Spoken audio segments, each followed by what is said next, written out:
সম্পর্কটাই না থাকে তাহলে বন্ধু কিসে? ভাইয়ের চেয়ে বন্ধু বড়। 90 সালে আমরা যারা বন্ধু ছিলাম একত্রিত করবার জন্য একাধিকবার পারিনি। এই বন্ধুটি থাকা উচিত বন্ধুদের মধ্যে। আমি আমার একটা অভিজ্ঞতা শেয়ার করে শেষ করবো।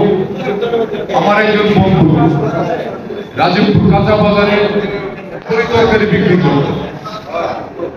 তো তাকে দেখলে মনে হবে যে সে আমার চেয়ে আরো 20 বছরের বড় এরকম। আমি কোনো একদিন বাজার করতে গিয়ে যখন তার দোকানে গেছি, সে আমাকে আপনি করে বলতেছে কি নেবেন বলে।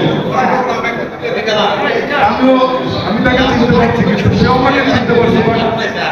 আমি কলেজের প্রিন্সিপাল, তার সংকট বন্ধু ছিল।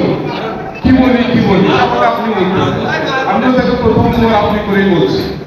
তৃতীয়বার যখন সে আপনাকে আপনি বলছে তখন আমি তাকে বলছি শালা। আমার পাশে আরেকজন বয়স্ক লোক ছিলেন, উনি বলছেন যে আপনার মুরব্বী বন্ধু থেকে গালি দিলেন, উনি তো আপনাকে আপনি বলতেন।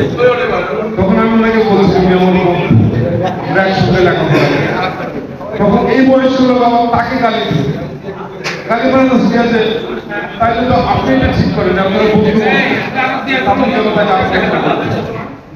এই যে বিষয়টা এটা কেন বললাম? বন্ধুত্বের মধ্যে যদি সম্পর্কটাই না থাকে তাহলে বন্ধু কিসে? ভাইয়ের চেয়ে বন্ধু বড়।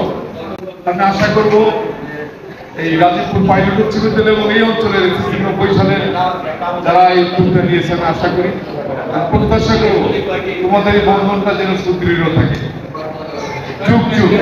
যুগের পর যুগ, শতাব্দীর পর শতাব্দী এই বন্ধন অটুট থাকুক, এই প্রত্যাশা রেখে এবং আমাকে এখানে আমন্ত্রণ জানিয়ে দুটি কথা বলবার সুযোগ দেওয়ার জন্য আবারও ধন্যবাদ। আসসালামু আলাইকুম।